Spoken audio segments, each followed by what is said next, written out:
Tapos sabay. Okay.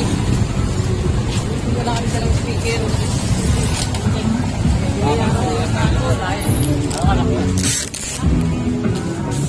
Ding! Oh, yaw tadjing oh. Yan mga katits, nandito kami sa loob ng sasakyan. Andun si Lulong, ang pinakagwapo kong pamangkin. Oh.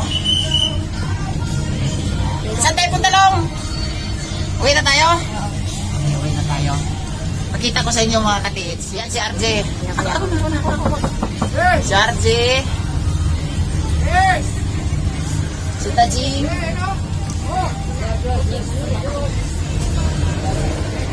Ako naman ako.